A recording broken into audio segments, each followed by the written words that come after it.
Kilroy here. Today, I'm going to do a proper unboxing of Tetsuya Nakamura's Fire in the Sky, The Great Pacific War, 1941 to 1945. This is the PHALANX reprint or republishing of Fire in the Sky. You might recall the previous version had a very iconic cover with the plane going down, like on an orange background, I believe. Anyway, I did a unboxing of this previously, and there'll be a link to that in the comments below or in the description below. As I got this from the Discriminating Gamer, Cody Carlson, and wanted to thank him for that. So I got back from a long trip, did an unboxing of an unboxing, basically just to unpack this. But now comes the proper unboxing and overview of this game. As I said, this game has been out for a while. It's gotten or received a lot of critical acclaim. A lot of people like this. This deals with the strategic or operational, if you want to, if you like, of the Pacific campaign or the Pacific War. So this kind of covers the entire theater and does it in somewhat of a different way than some of the other games out there. In fact, I might do a exploration of all the games that kind of cover the Pacific War, World War II, or World War II Pacific War. I might go into that because I have a few of them. I don't have all of them, but I have a few of them, and I think it's enough to kind of do an exploration on that at some point. Let's look at the back of the box here. As you can see, it's a decent sized box. It's not a huge box, but it's just a square box here. You get to see the map board, which is a different from the previous one. I didn't own the previous one, but I had done some research on it, so I can talk a little bit about some of the differences between the previous version and this one, at least to the extent that I know of them.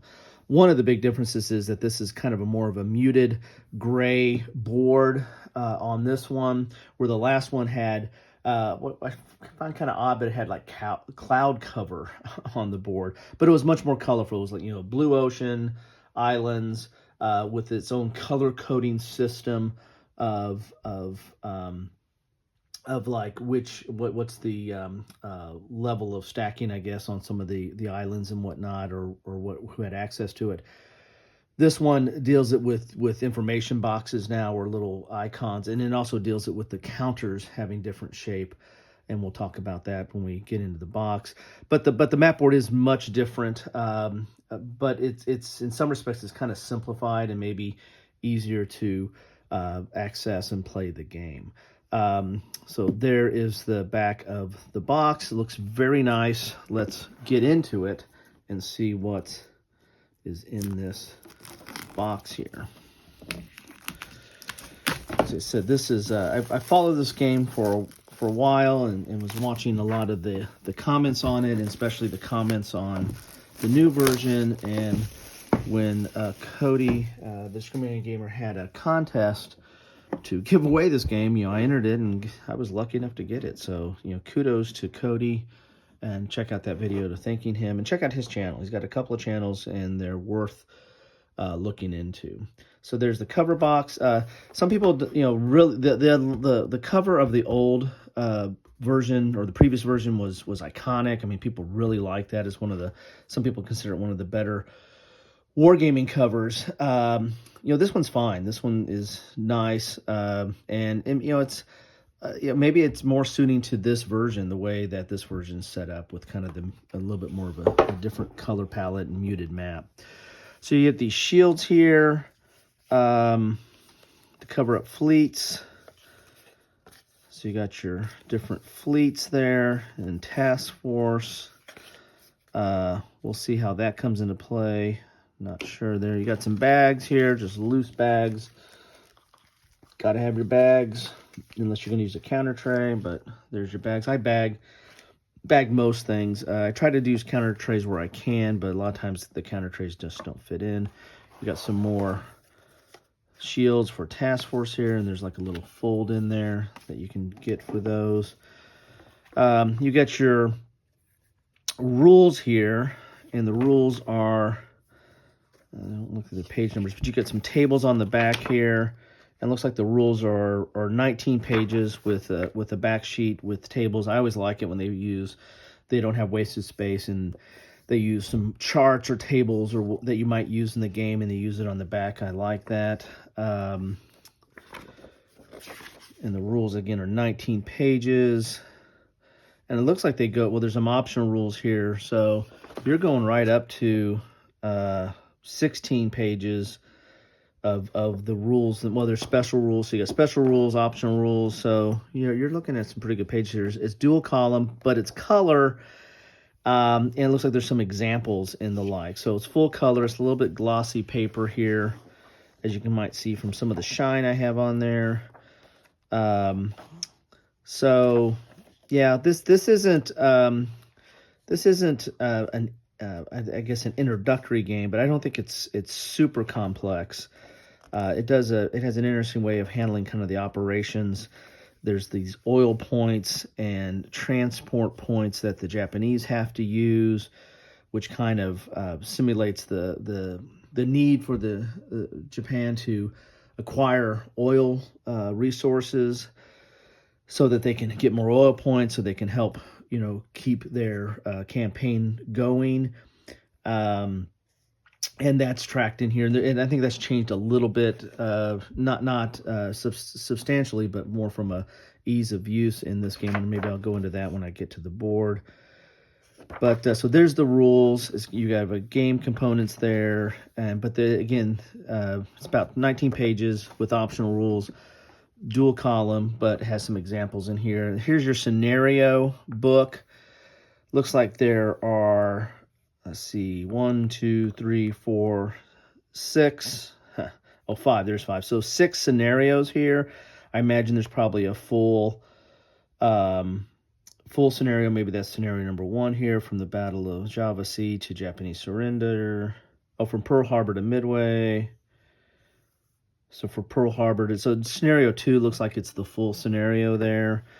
This is dual column, but you've got your setups. You've got a setup map here, which I always like that.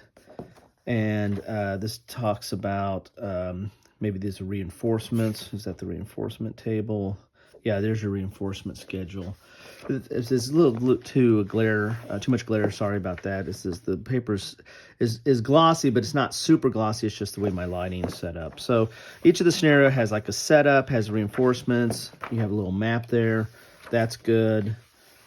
And then you got an example of play. So starting on page 15, you got an example of play, and that looks pretty extensive. So it's got a relatively long example of play that goes for, does that go for the rest of the book? And there's a battle board here. We'll show that in there.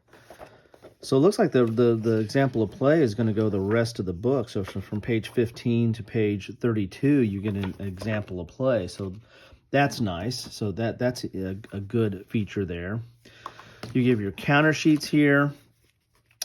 And one of the things I think they changed in this game is, the counters are represented in different shapes. So your land forces are going to be circular. Your naval forces are box or square, and your air units are hexagons. So that's one way, and I think the map might reflect that too, as far as capacity on the different types of units. The one thing they did as well, they changed up I believe they changed up the forces, where you have icons and the numbers, so that represent the different features. So you have 4 different icons here, and then of course 4 different numbers to represent the capabilities of the units, or at least the naval units, and they're double-sided. Some people, I think, might have had some issues with the way that when you mark, I guess, that you've used it or moved it or whatever, I think there's like an anchor. Yeah, here's the anchor version of the ship, And then I think this is the moved version. It's a little muted, but it's just there's no anchor, and there's just there's a flag, and here you don't have a flag, you just have the anchor. So, I guess it's just a design choice. Some people, didn't like that. If you notice there too, some of the counters have a little bit of a jot there, or it kind of jolts or jots out a little bit. I think there was a kind of a mess in the cutting of these, or how they punched these. But some of the counters have that. Some people have noted that in this new version that, it's such a beautiful production. Why do you have something like that? Anyway, so you get, looks like we get 5 counter sheets here that have the units. Here's the American units. Here's some British units. And of course you have the air units and the land units. And here's here's an Australian brigade here. Sorry, kind of going off screen there. Here's some Japanese naval units. Sorry, no, these are British naval units, British Army. Here's some Dutch. Here's some Japanese air units. Here's some Japanese naval units. And you got like an occupied base, so that you mark bases on there. Here's task force, air superiority. That will give you modifiers in certain battles. And there you have that. So there's your counter sheets. You get dice, blue and white dice. You get little cubes. Is this a Euro game? No, I think these are used to keep track or mark certain things. So that's a little administrative feature there. You get a player rate here. It's decent cardboard stock. You've got your combat table. Some of these I think are the same tables that are on back of the rules, so these must be widely used charts. And then you got your main reinforcement schedule and special events. So that's nice. You get your battle board, and this is mounted, or it's thick, battle board here. And this is where, you can mark the battle on the board. I think there's even a counter for that somewhere here. Let's look here. Yeah, here's the battle. Mark that. So you'll mark on the board where you're having a battle, and then you can move your units over to the battle board. And that's going to keep track of air status, your long-range air and land over here, your naval units. You get sea control, and then air points. So this keeps track of everything when you kind of do an inset battle from the board here. So let's take a look at the map, which is one of the, let's move this stuff out of the way here a little bit, which is one of the changes to this game. Is I've always found the old map, just looking at it, very unique with the cloud cover. And so now we no longer have the cloud cover. We just have this kind of muted gray. Everything's gray. So very stark difference between the previous map, which was very colorful blue with white clouds, and you had colors around the bases, or that showed you your capacity. There was all this color coding. None of that. It's all now very gray, very muted. But you have your so you have like a circle here, so that's going to deal with your land forces. You have a square, so that's going to deal with your naval forces, and you have a hex, which is going to deal with your air forces. So very well. Very easy to take a quick look and notice. So this is what you can do with those forces, and then of course the counters correspond with that, with the circle, square, or hexagon. So very easy to keep track of that just from a quick look. Here's your resource track, and as I said before, there's the oil and transport points. One of the things they did the previous game, there was like for movement and stuff like that, it was like 0.5 or half a point, and so you were constantly trying to, didn't play the previous version, but my understanding was there was some math or bookkeeping. You were keeping track of moving something a half, and then trying to get your forces to add up to a round number, so you're not wasting points on this board. Well, now I think they just doubled everything. So instead of just having a half point, it's a point now. So it's much easier to keep track on this resource board, or you know, your transport points, oil points, and stuff like that. It's easier to keep track of that on this board, and so you don't have to do so much, you know, math and calculation. So a lot of this stuff that they've done in this game is to make it, you know, for ease of play. You know, the counters have icons now. They're different shapes. The board has the shapes represented on the for bases as well, or ports, or islands. So a lot of this is done, you know, it looks like it's done for ease of play.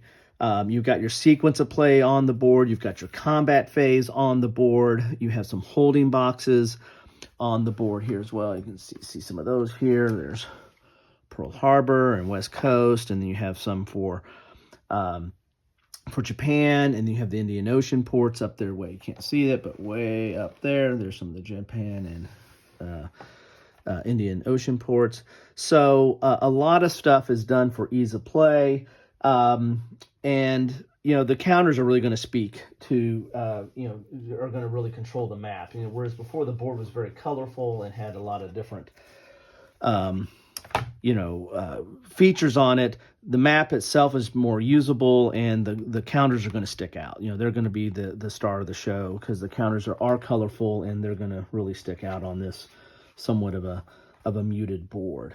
So there you have it. I mean, this one thing that I like about this game, or excited to get into, as much as I've read about it, is, you know, really handles the oil and transport, and the limitations that the Japanese have and what they need to accomplish. You know, you see some of these oil icons here. They need to get there, which really simulates what was going on in the actual war. They needed to get those locations and hold those so they can, you know, keep up their oil production, so they can keep their fleet moving. And so that's going to, you know, help simulate what's going on here. And with the oil and transportation points, you get very much of an operational feel, or, you know, like a supply aspect of the game. And you know, so that's something I might cover when I do an exploration of the Pacific Theater and the games that I have, because each one of them kind of does that in a different way. They either highly abstract it, or they kind of go into different ways of how to simulate that, so you get a feel of what's going on there. You know, even back to the game, the Victor Point game, We Must Tell the Emperor. You know, that has a unique way of how it does oil, and that's not a very complicated game. It's a kind of one of the States of Siege games, but it has, you know, oil and supply is kind of one of the big features of that game as well. So that is what you get in a box of Fire in the Sky. This looks great in my opinion. This looks like it's going to be a very interesting game to play. It looks like it does some very interesting ways of simulating the conflict in the Pacific during World War II. I like the way it looks. I love the price. Thank you, Cody. There you have it. That is what you get in Fire in the Sky. What are your all thoughts about this? Do you like the previous version better? Do you not like what some of the design changes they made on this, or do you find that this makes it even more accessible and easier to play? Love to hear your thoughts on it. This looks like a great game to get into. And most importantly, hey, thanks for spending some time with me.